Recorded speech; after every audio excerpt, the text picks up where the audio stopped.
around about 600 students. That's the smaller of my two schools.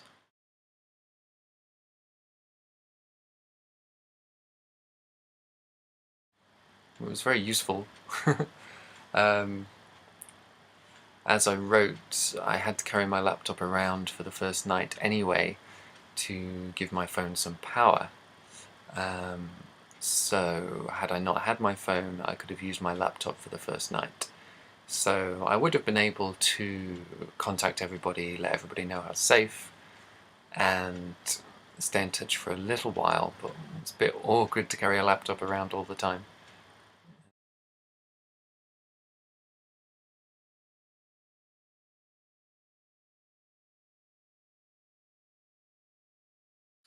I don't know anyone myself who had any pets, but we saw a few people with animals, and the first night staying in the school, there was a woman with a dog. As for feeding them, I would imagine it would be quite difficult, because it was hard for us to find food.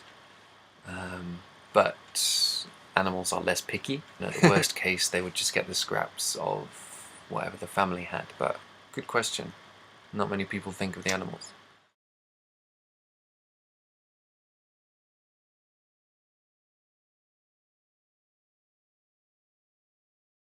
Yes and no. Yes, because obviously big, devastating event. Lots of people injured and dying, and everybody's world was turned upside down. It was unreality. It was like a movie. But at the same time, we kind of had no choice. The difficulty came in kind of motivation, I suppose. We were eating a lot less, we were very tired, less sleep, very stressed and worried, and all these things exhaust you and weigh you down. So it's very difficult to kind of do most things. But like I said, you had no choice, you just had to push on.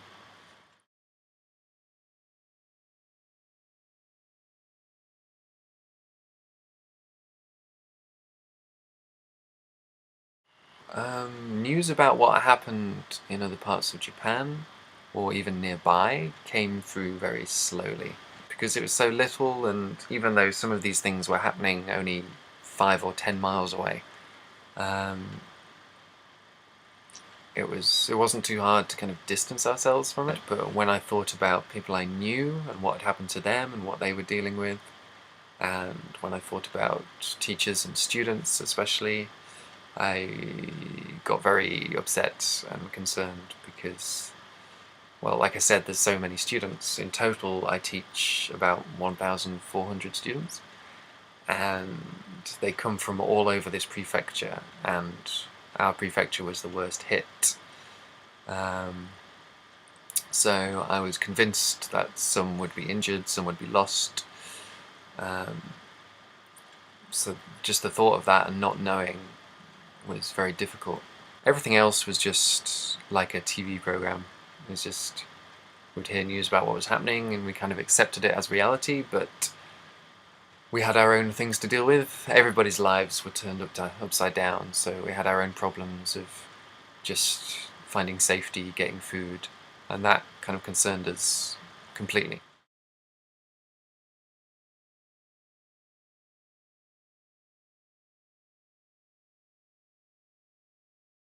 It's a silly thing. I've always been a bit of a self-conscious person. I think about what other people think of me, and I know the image of foreign people in Japan, and I kind of want to combat that image. So I just tried to kind of stay composed and do whatever I was doing, um, but I didn't really know what I was doing.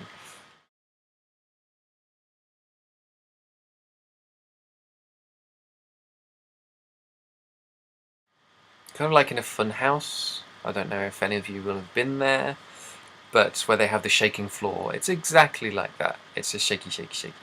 But you get different motions, sometimes left to right, sometimes there's up and down shaking. This was just very big, so it was kind of hard to tell.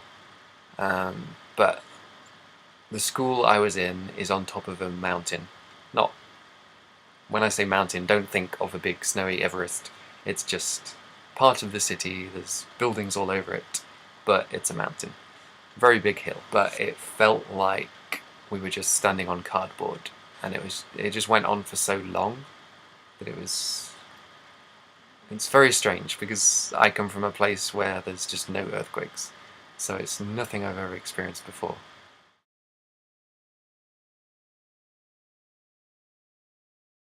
My apartment was without power for 2 days. I think we got power back on the Sunday. No, the Monday. We got power back on Monday. So it's 3 days.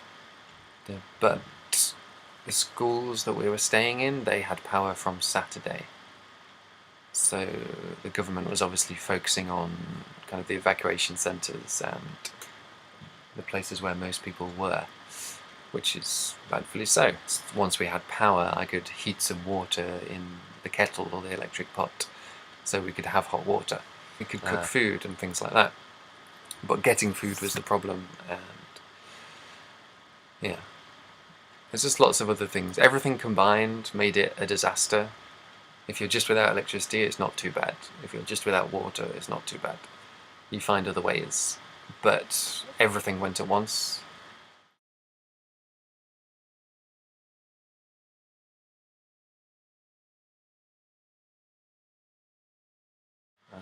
I knew I had some food in the apartment, but it was all stuff to be cooked, rice and spaghetti, blah blah blah. I had no idea the disaster would have gone on for so long.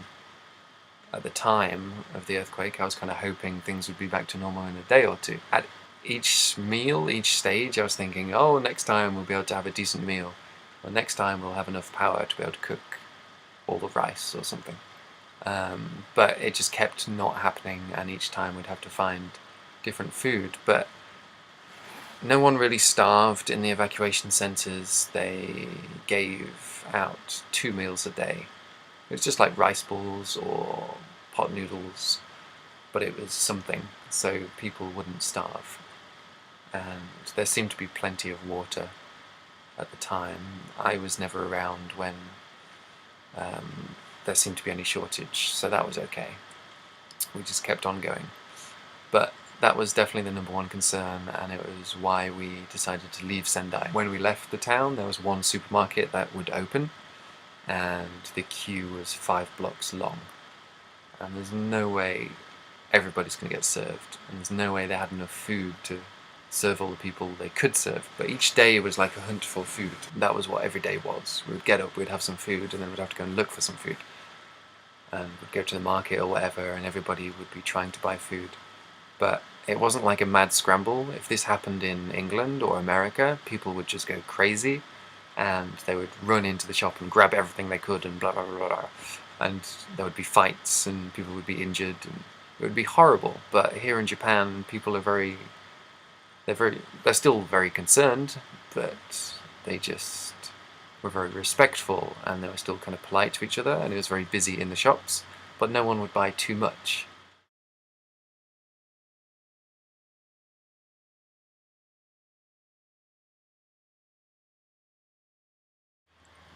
Maybe because of movies and stuff, I expected if there was a huge earthquake that I would see buildings collapse and fall.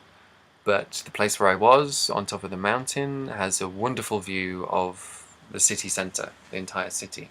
So we could see everything going on, and as I looked out, there was no damaged buildings, the skyscrapers were still standing, there wasn't smoke from fires, we couldn't see any damage. So I didn't think it was that severe. But the next day when we walked around town, the city centre was still mostly untouched, but there were a few buildings with broken windows, there was cracked plaster and brickwork, and a couple of buildings were closed off. Everything terrible that happened was because of the tsunami.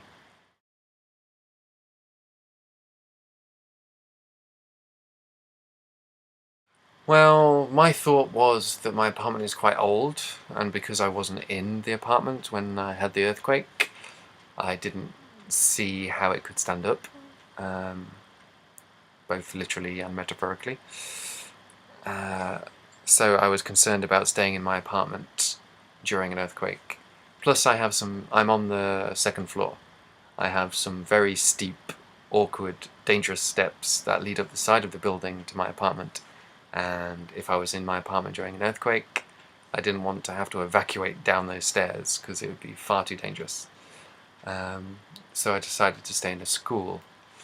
The school was only safer because you could be around other people, so you could find support and find out information. They were supplying food and water, so we didn't have to worry about that. The buildings themselves, I don't think, were any safer. Some of the school halls we were in had the lights on the ceiling, and one of them fell at my school. Didn't injure anybody or anything, but it fell during the earthquake. And so I was kind of thinking of that all the time.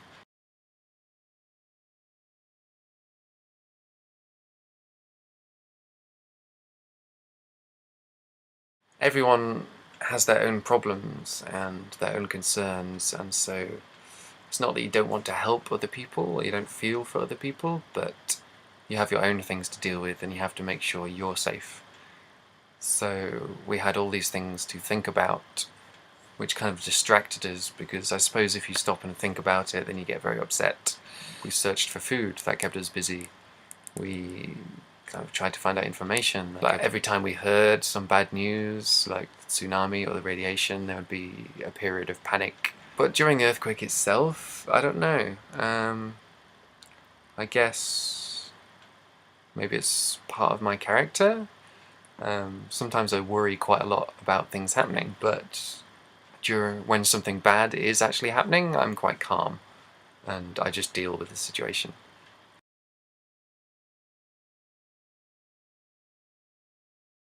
I wasn't scared during the earthquake. I wasn't scared immediately afterwards. I wasn't really scared for the first day. We'd had lots of little aftershocks before, so I was kind of used to the earthquakes, and that sounds a bit strange, but I kind of saw that nothing bad had happened. When I was at school, there was no collapsed buildings, nobody was injured, and news hadn't filtered through about how big the disaster was, so I wasn't concerned. I just looked at what I saw around me, and there wasn't anything major wrong, so I kind of expected everything to be back to normal the next day or the day after. So with that to look forward to, I wasn't too scared.